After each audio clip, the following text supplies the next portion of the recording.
नमस्कार दोस्तों, मैं मनीष अग्रवाल स्वास्तिक एकेडमी के इस डिजिटल प्लेटफॉर्म पर फिर से एक बार आपका स्वागत करता हूं। मेरे इससे पिछले वाले वीडियो में अर्थात भारत में बजटीय व्यवस्था का जो वीडियो था उसके पार्ट 1 में आपने बजट की संरचना के बारे में काफ़ी विस्तार से समझा था कि बजट की संरचना में कौन कौन से तत्व शामिल होते हैं, बजट शब्द कहाँ से आया, कौन कौन से सिचुएशंस आमतौर पे सार्वजनिक बजट के बनते हैं, जिसमें 3 प्रकार के बजट की बात कही गई थी।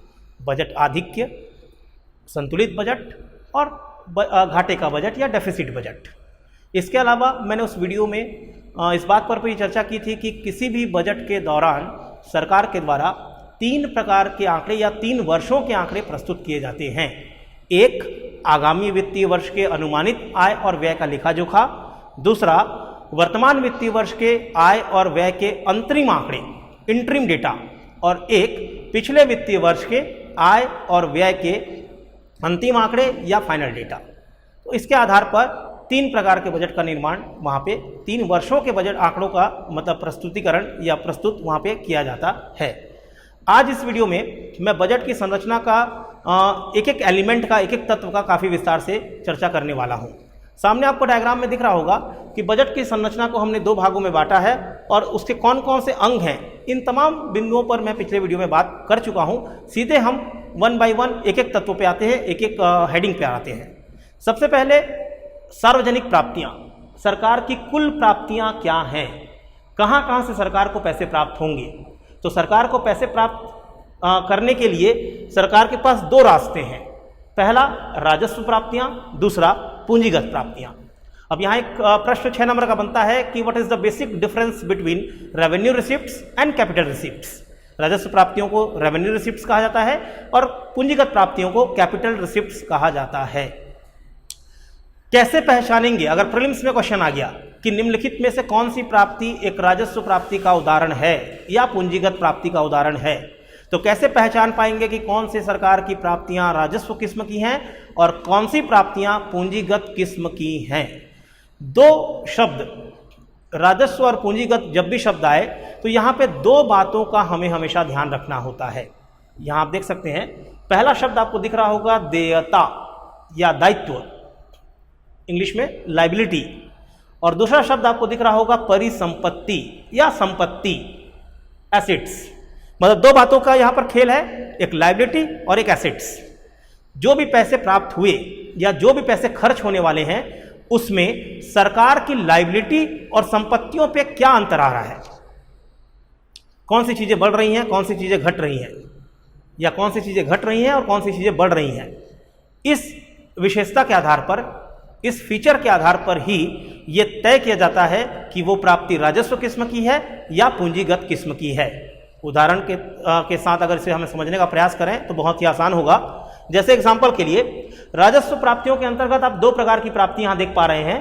पहला है कर प्राप्तियां और दूसरा है करेत्तर प्राप्तियां।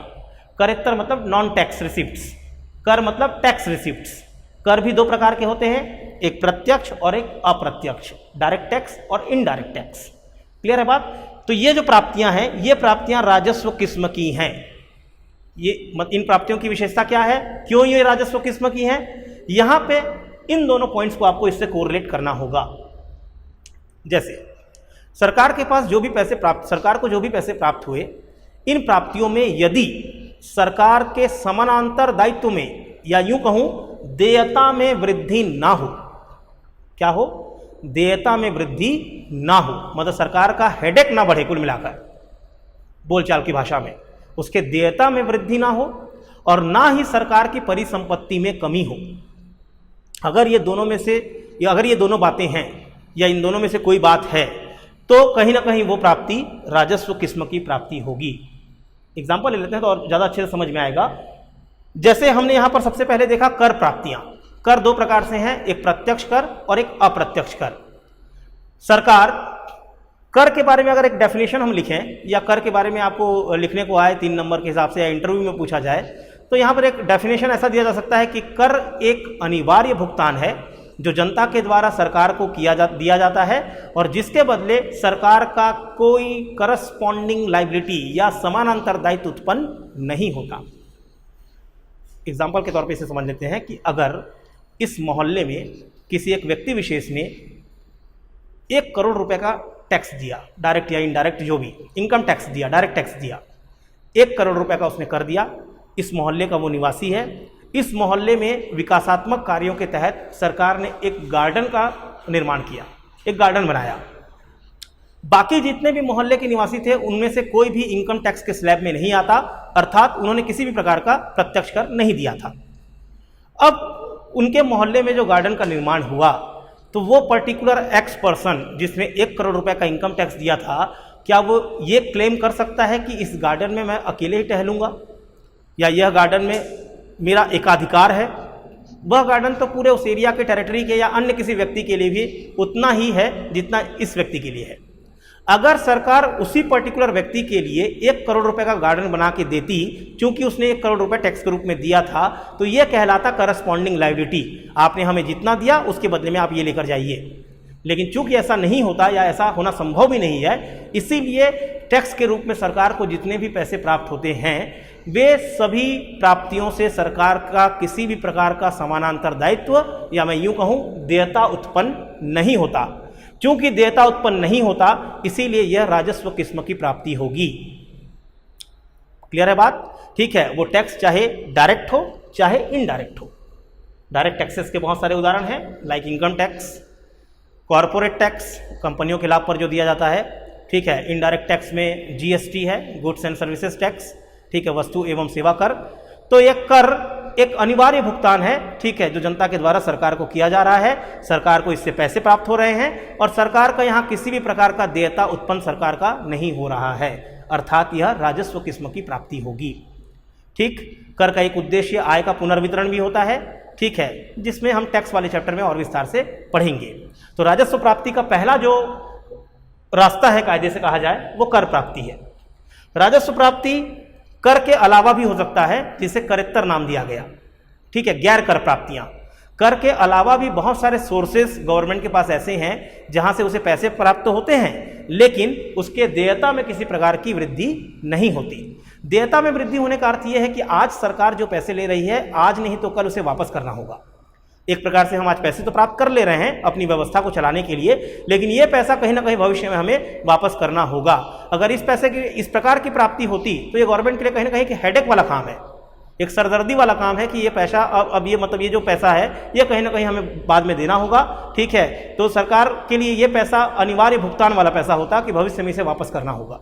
लेकिन चूंकि राजस्व प्राप्तियों में किसी भी प्रकार का देयता उत्पन्न नहीं हो रहा है, इसीलिए इस पैसे के बदले गवर्नमेंट की कोई भी करस्पॉन्डिंग लायबिलिटी क्रिएट नहीं हो रही है।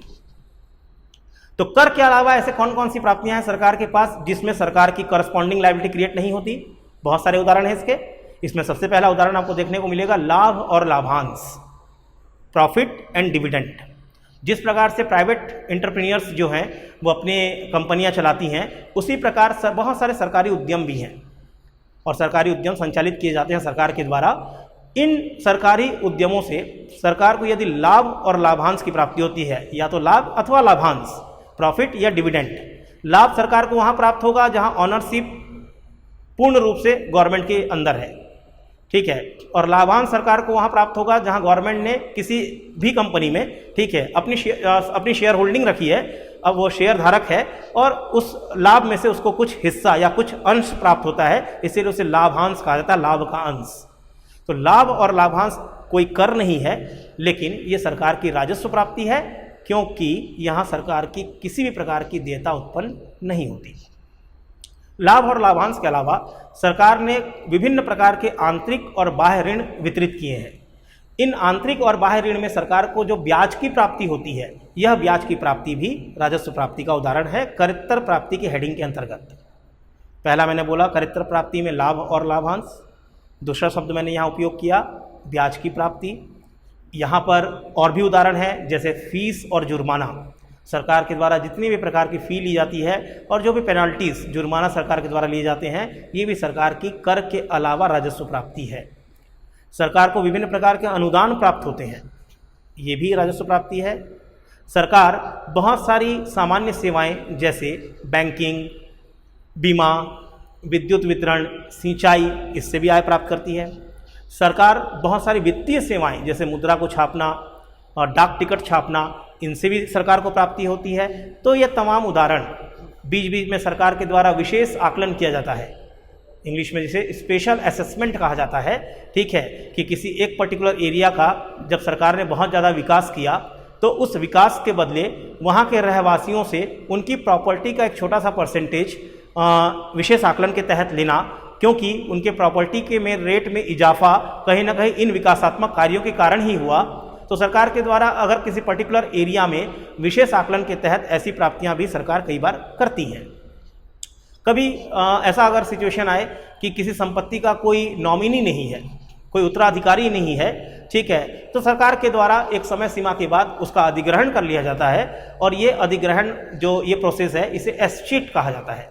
ये भी सरकार की राजस्व प्राप्ति है। अर्थात सरकार अपनी राजस्व प्राप्ति दो प्रकार से कर सकती है, एक तो कर है उसके पास माध्यम और दूसरा है करेत्तर। कर में भी दो प्रकार के कर हैं, एक प्रत्यक्ष और एक अप्रत्यक्ष।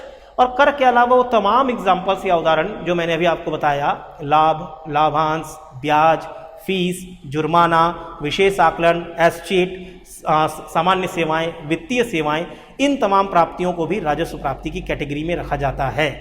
अर्थात ऐसी समस्त प्राप्तियां जिसमें सरकार का देयता उत्पन्न ना हो, वे प्राप्तियां राजस्व प्राप्तियां हैं। पॉइंट नंबर 2, राजस्व प्राप्तियों के बाद अब हमारे पास आगे यहां पर एक शब्द है पूंजीगत प्राप्तियां। कि राजस्व प्राप्तियां तो समझ में आ गया कि देयता उत्पन्न सरकार का नहीं हो रहा है, मतलब एक प्रकार से यह पैसा बिना हेडेक वाला पैसा है। लेकिन इस पैसे से बजट का निर्माण नहीं हो पा रहा है और पैसे की आवश्यकता है। अब क्या करे सरकार? थोड़ा सा हेडेक ले। आपके पास जो पैसे आपके पेरेंट्स ने मंथली एक्सपेंडिचर के लिए भेजा, उससे वो तो राजस्व प्राप्तियां थी आपके लिए, क्योंकि उसमें आपकी करस्पॉन्डिंग लायबिलिटी क्रिएट नहीं हुई। लायबिलिटी क्रिएट हुई आपकी कि आपके घर वालों ने आपको यहाँ पर भेजा था एक अच्छी पढ़ाई करने के लिए, एक करियर में एक सफलता प्राप्त करने के लिए, एक अच्छे मुकाम में पहुँचने के लिए। तो ये तो आपकी लायबिलिटी है कि पेरेंट्स की ये जो आकांक्षाएं हैं उस पर आप भली भांति खरा उतरें, ठीक है। लेकिन यहाँ आपकी करस्पॉन्डिंग लायबिलिटी क्रिएट नहीं हुई कि घर वाले अगर आपको मंथली 8-10 हज़ार रुपये मंथली एक्सपेंडिचर अगर आपको भेज रहे हैं तो उसके बदले आप स्टाम्प पेपर में साइन करके दें कि इसके बदले में डिप्टी कलेक्टर का सर्टिफिकेट आपको दूंगा, ठीक है। लायबिलिटी क्रिएट हुई, आपकी जिम्मेदारी वहाँ कहीं ना कहीं क्रिएट हुई। करस्पॉन्डिंग लायबिलिटी क्रिएट नहीं होती कि उतने ही पैसे का कंपनसेशन आप अपने पेरेंट्स को नहीं करते कि इतना पैसा आपसे मैंने लिया है तो इतने ही पैसे का मैं आपको कंपनसेट करके कुछ दे रहा हूँ। आपके द्वारा पेरेंट्स के द्वारा भेजे गए पैसे से भी अगर आपके खर्चों का वहन आप नहीं कर पाए किसी भी कारणवश, चाहे अति आवश्यक कोई मतलब ऐसी कोई इमरजेंसी आ गई कि आपको वास्तव में और पैसे की आवश्यकता है, ठीक है, कोई और एग्ज़ाम का फॉर्म ऐसा आ गया, कुछ और ज़्यादा आपने बुक्स, कंटेंट्स, कुछ मटेरियल परचेस कर लिया, और या फिर आप अब वही किस्म के हैं कि आपने पैसे ही ज़्यादा खर्च कर दिए। तो पेरेंट्स ने जो पैसा भेजा कायदे से वो कहीं ना कहीं आपके लिए बिना हेडेक वाला पैसा था, लेकिन अब हेडेक लेके भी कुछ पैसा आप अर्जित करना चाह रहे हैं क्योंकि आपका खर्च बढ़ चुका है और आपने घाटे का बजट बनाया है। इस केस में आपको पैसे तो प्राप्त होंगे, लेकिन यहाँ पर दो तरीके से आपको पैसे प्राप्त हो सकते हैं। या तो आपके देयता में वृद्धि होगी, मतलब आपका हेडेक बढ़ेगा, और या फिर आपकी परिसंपत्ति में कमी आएगी। हेडेक यहाँ भी है, या तो आपकी लायबिलिटी बढ़ जाएगी या आपका एसेट्स कम हो जाएगा। जैसे आपने किसी से उधार ले लिया, पैसे तो आ गए आपके पास, लेकिन आपकी लायबिलिटी क्या हुई? बढ़ गई। भविष्य में कभी ना कभी इस अमाउंट को, इस पैसे को आपको वापस करना होगा, ठीक है। तो इस प्राप्ति से आपके देयता का सृजन हुआ, आपकी लायबिलिटी में बढ़ोतरी हुई।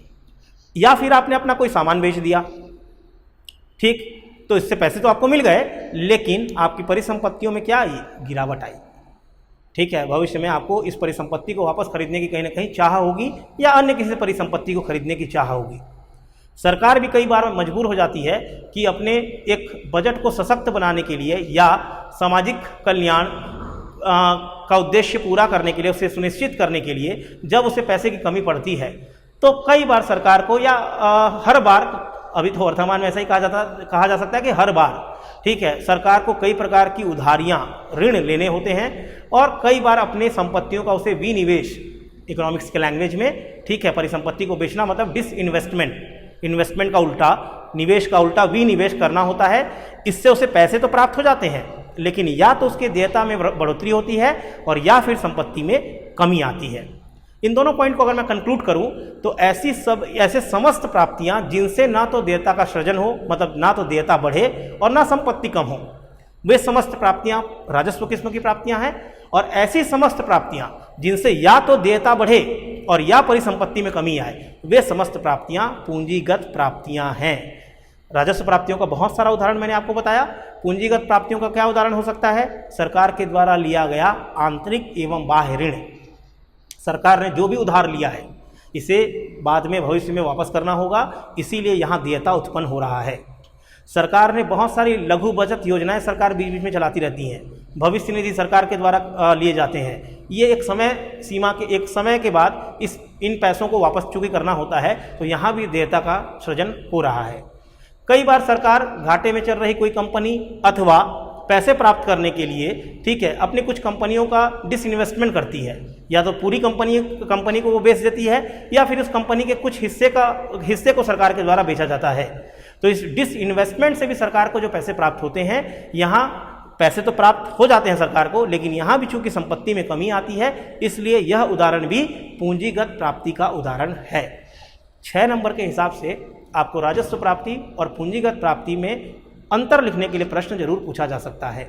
तो वहाँ पे बहुत सिंपल सी बात है कि आप एक टेबल फॉर्म करके 6-7 पॉइंट बहुत इजी वे में लिख सकते हैं कि यहाँ देयता में बढ़ोतरी या देयता में कोई प्रभाव नहीं पड़ता, यहाँ देयता में प्रभाव पड़ता है या बढ़ोतरी होती है। राजस्व प्राप्ति में परिसंपत्तियों पर कोई प्रभाव नहीं पड़ता, पूंजीगत प्राप्ति में परिसंपत्तियों पर प्रभाव पड़ता है। राजस्व प्राप्तियां जो हैं वो उनका संबंध चूंकि चालू वित्तीय वर्ष से होता है, इसीलिए वे चालू खाते के नाम से भी जाने जाते हैं। पूंजीगत प्राप्तियों का संबंध चूंकि आने वाले वित्तीय वर्षों से भी होता है, इसीलिए उसे पूंजी खाते के नाम से जाना जाता है। अर्थात एक चौथा उदाहरण लिख सकते हैं कि राजस्व प्राप्तियां अल्पकालिक प्रवृत्ति की प्राप्तियां हैं, जबकि पूंजीगत प्राप्तियां दीर्घकालिक प्रवृत्ति की प्राप्तियां हैं। किसी अर्थव्यवस्था में यदि राजस्व प्राप्ति ज़्यादा है तो वो अर्थव्यवस्था के सुदृढ़ स्थिति को दिखाता है, जबकि किसी अर्थव्यवस्था में यदि पूंजीगत प्राप्ति ज़्यादा है तो वो अर्थव्यवस्था की सुदृढ़ स्थिति को नहीं दिखाता, क्योंकि वह विकास कहीं ना कहीं राजकोषीय घाटे से जनित विकास है। वहाँ सरकार ने उधारी लेकर अपनी संपत्ति को बेचकर उस विकास को करने का प्रयास किया है। तो ऐसे तमाम मतलब डिफरेंस, अंतर आप 6 नंबर में लिख सकते हैं अगर आपको इस प्रकार का 6 नंबर का प्रश्न पूछा जाए। तो आपको बात यहाँ तक क्लियर होगी। इनके उदाहरण हमने देख लिए कि राजस्व प्राप्ति क्या होता है, कौन कौन से इसके उदाहरण हैं, पूंजीगत प्राप्ति क्या होता है, इसके कौन कौन से उदाहरण हैं। सरकार के पास इन 2 मार्गों से पैसे आ गए। अब सरकार के पैसे खर्च करने की बारी है। खर्च करते समय भी सरकार के पास खर्च करने के लिए 2 रास्ते हैं, 2 मार्ग हैं, एक राजस्व किस्म का खर्च और एक पूंजीगत किस्म का खर्च। सरकार जिस प्रकार प्राप्ति 2 प्रकार की थी, उसी प्रकार खर्च भी 2 प्रकार से हैं, एक राजस्व किस्म का खर्च, एक पूंजीगत किस्म का खर्च। यहाँ फिर से इन दोनों पॉइंट्स को आपको ध्यान में रखना होगा कि देयता और परिसंपत्ति, लायबिलिटी एंड एसेट्स, ये दोनों पॉइंट्स यहाँ भी कोरिलेट होंगे। जब आप खर्च करेंगे तो आप चाहेंगे कि आपके पुराने जो दायित्व थे वो या तो कम हो जाएं या फिर आप अपनी संपत्ति का निर्माण करें खर्च करके। आमतौर पर एक व्यक्ति 2 प्रकार से खर्च करता है, या तो उसके जो रूटीन खर्च हैं, रूटीन एक्सपेंडिचर्स हैं, और या फिर कुछ कंस्ट्रक्टिव एक्सपेंडिचर्स, ठीक है, मतलब वहाँ पर कुछ निर्माण के उद्देश्य से कि वो या तो अपना दायित्व कम कर दे या फिर अपनी परिसंपत्ति को वो बढ़ा ले। तो यहाँ पर भी इन दोनों के बीच में जो बेसिक डिफरेंस है वो यही है कि जब सरकार के द्वारा ऐसे खर्च किए जाएं जिस खर्च को करने के पश्चात भी ना तो देयता में कमी आए और ना ही परिसंपत्ति का निर्माण हो, मतलब रूटीन किस्म के खर्च, तो ये तमाम खर्च सरकार के राजस्व किस्म के खर्च हैं। मतलब ये कंस्ट्रक्टिव किस्म के खर्च नहीं है, डायरेक्टली, इनडायरेक्टली हैं लेकिन डायरेक्टली नहीं है। बहुत सारे उदाहरण हो सकते हैं इसके। सरकार के द्वारा दिए जाने वाले अपने सरकारी कर्मचारियों को तमाम प्रकार के वेतन, भत्ते, पेंशन इत्यादि राजस्व किस्म के खर्च हैं कि इन खर्च को करने के बाद भी ना तो करस्पॉन्डिंग लायबिलिटी कम हो रहा है और ना ही परिसंपत्ति का निर्माण हो रहा है। सरकार ने पूर्व में जितने भी उधार लिए थे, आंतरिक और बाह्य ऋण लिए थे, उस पर सरकार प्रतिवर्ष जो ब्याज देती है, यह ब्याज भी सरकार के राजस्व किस्म का खर्च है। वर्तमान में जब भारत का बजट आप देखेंगे तो आप पाएंगे कि इतना बड़ा अमाउंट उधारी के रूप में हमारे राष्ट्र के ऊपर है कि हम अब एक बजट का एक अच्छा खासा हिस्सा, एक बड़ा हिस्सा, ठीक है, ब्याज के रूप में प्रतिवर्ष हम यहाँ पर व्यय करते हैं जो राजस्व किस्म का व्यय है। मतलब राजस्व व्यय में ब्याज का भुगतान शामिल है, सरकार के द्वारा किए जाने वाले समस्त प्रकार के व्यय जो जिसमें वेतन है, भत्ते हैं, पेंशन इत्यादि हैं, सरकार के द्वारा जन कल्याण के उद्देश्य से दिए जाने वाले सभी प्रकार की सब्सिडी, छात्रवृत्ति, ये तमाम ऐसे खर्च हैं, ठीक है, जिन खर्चों सरकार बहुत सारी सामुदायिक और सामाजिक सेवाओं पर खर्च करती है, स्वच्छता पर खर्च करती है, पेयजल पर खर्च करती है, ठीक है, शिक्षा पे खर्च करती है, ये तमाम खर्च भी राजस्व किस्म के खर्च हैं। रक्षा विधि व्यवस्था पर भी दोनों प्रकार के खर्च हो सकते हैं, पूंजीगत प्रकार के भी और राजस्व प्रकार के भी। अगर सरकार के द्वारा रक्षा पर, ठीक है, या विधि व्यवस्था के अंतर्गत पुलिस या पैरामिलिट्री फोर्सेस पर, उनके मेंटेनेंस पर जो सरकार खर्चा करेगी, उनके वेतन पर, उनकी गाड़ियों के पेट्रोल डीजल, उनका मेंटेनेंस, इन तमाम चीज़ों पे सरकार जो खर्च करेगी तो वे राजस्व किस्म के खर्च कहलाएंगे। तो वे तमाम खर्च जिन खर्च के पश्चात भी न देयता में कमी आई और न परिसंपत्तियों का निर्माण हुआ, वे समस्त खर्च राजस्व किस्म के खर्च होंगे। लेकिन यदि सरकार के खर्च के पश्चात या तो देयता में कमी आई या परिसंपत्ति का निर्माण हुआ तो वे समस्त खर्च पूंजीगत व्यय के अंतर्गत शामिल किए जाएंगे। सरकार ऐसे भी बहुत सारे खर्च करती है जिस खर्च को करने के पश्चात या तो सरकार की देयता में कमी आती है, मतलब उसका दायित्व कम होता है, लायबिलिटी कम होती है, और या फिर परिसंपत्ति का निर्माण होता है, एसेट्स का निर्माण होता है। तो वहाँ खर्च तो होता है लेकिन कहीं ना कहीं कुछ कंस्ट्रक्टिव कार्य भी होता है। तो वे समस्त खर्च सरकार के लिए पूंजीगत खर्च हैं, ठीक है। उदाहरण के तौर पे सरकार ने पूर्व में कोई ऋण लिया था जिसे अब वापस करने का समय आ गया है, सरकार ने वो ऋण वापस कर दिया, खर्च हो गए। अगर ऋण वापस किया मतलब पैसे हमारे पास से गए, लेकिन सरकार के दायित्व में क्या आई, कमी आई। अब उतना दायित्व सरकार का कम हो गया, उतना बर्डन कम हो गया, तो खर्च तो हुआ लेकिन बर्डन कम हुआ, अर्थात देयता में कमी आई। तो यह पूंजीगत किस्म का खर्च होगा। पूर्व में सरकार ने कुछ विनिवेश किया था, डिसइन्वेस्टमेंट। अभी सरकार को लगता है कि कुछ ऐसे प्रोजेक्ट्स हैं जिसमें अगर इन्वेस्टमेंट किया जाए तो भविष्य में इससे सरकार को काफ़ी लाभ प्राप्त होना है, ठीक है, या जन कल्याण से संबंधित कोई इन्वेस्टमेंट है। तो इस प्रकार के जितने भी निवेश सरकार के द्वारा किए जाएंगे, ये समस्त इन्वेस्टमेंट या निवेश में सरकार के पैसे खर्च होंगे, लेकिन संपत्तियों का चूंकि निर्माण होगा, इसीलिए ये खर्च भी पूंजीगत खर्च के अंतर्गत शामिल किए जाएंगे। तो पूंजीगत खर्च में या तो देयता में कमी आएगी और या फिर संपत्ति का निर्माण जरूर होगा। तो ये चार बातें थी यहाँ पे, एक राजस्व प्राप्ति, दूसरा पूंजीगत प्राप्ति, तीसरा राजस्व व्यय और चौथा पूंजीगत व्यय, ठीक है। 2 पॉइंट्स को ही केवल आपको ध्यान रखना है। यही अप एंड डाउन हो रहा है, कहीं देयता बढ़ता है, कहीं घटता है, कहीं परिसंपत्ति बढ़ती है, कहीं घटती है। ओवरऑल इन दोनों को ध्यान में रखते हुए, देयता और परिसंपत्ति दोनों को संतुलित रखते हुए और इन दोनों पक्षों को भी ध्यान में रखते हुए सरकार अपने बजट की संरचना को इस प्रकार से निर्मित करने का प्रयास करती है, ठीक है, कि कम से कम राजकोषीय घाटा सरकार को हो, अर्थात कम से कम कर्जा, कम से कम ऋण सरकार को लेना पड़े और ज़्यादा से ज़्यादा विकासात्मक कार्य सरकार के द्वारा किए जा सकें, ठीक है। क्योंकि सरकार ये हमेशा प्रयास करेगी, ठीक है, कि उसकी प्राप्तियों में राजस्व प्राप्तियों का हिस्सा ज़्यादा हो, जो कि बिना हेडेक वाला है एक प्रकार से, ठीक है, और व्यय में उसका जो खर्च है वो आमतौर पे इन्वेस्टमेंट या कंस्ट्रक्टिव किस्म का खर्च ज़्यादा हो, जो पूंजीगत व्यय या पूंजीगत व्यय के रूप में जो जाना जाता है, पब्लिक एक्सपेंडिचर के रूप में, जहाँ सरकार की या तो देयता में कमी आएगी या परिसंपत्ति का निर्माण होगा। इन व्यय को 2 और भी भागों में हम बांट सकते हैं, ठीक है। ओवरऑल जो सार्वजनिक व्यय है उसे योजनागत और गैर योजनागत व्यय के रूप में भी जाना जाता है। बीच में इन शब्दों का उपयोग नहीं किया जाता था, लेकिन वर्तमान में फिर से इन शब्दों का प्रयोग किया जा रहा है कि बजट के स्टार्टिंग में जो प्लान्ड एक्सपेंडिचर्स हैं, ऐसे एक्सपेंडिचर जो पूर्व निर्धारित हैं, प्री डिसाइडेड हैं, उन एक्सपेंडिचर्स को योजनागत व्यय के अंतर्गत शामिल किया जाता है। और आकस्मिक, अचानक या बाद में पूरक रूप से बाद में कोई प्लानिंग की गई और उसके तहत सरकार ने जो बजट में खर्च को लाया, ठीक है, वो कहीं ना कहीं गैर योजनागत व्यय के अंतर्गत शामिल किया जाएगा। तो ओवरऑल ये पूरी बजट की संरचना है और इसी संरचना को ध्यान में रखते हुए सरकार, हर राष्ट्र अपने बजट का निर्माण करने का प्रयास करती है और इसके माध्यम से आर्थिक उद्देश्यों को पूरा करने के साथ साथ जो मुख्य उद्देश्य है किसी भी राष्ट्र का या खासकर भारत जैसे राष्ट्र का, कि हमको आर्थिक उद्देश्य के साथ साथ कहीं ना कहीं जन कल्याण या जो अपने सोशल ऑब्जेक्ट्स हैं, पब्लिक वेलफेयर का जो ऑब्जेक्ट है वो जो फुलफिल करना है, इन तमाम उद्देश्यों को पूरा करने का प्रयास एक अच्छे बजट का निर्माण करके सरकार करने का प्रयास करती है। बहुत बहुत धन्यवाद।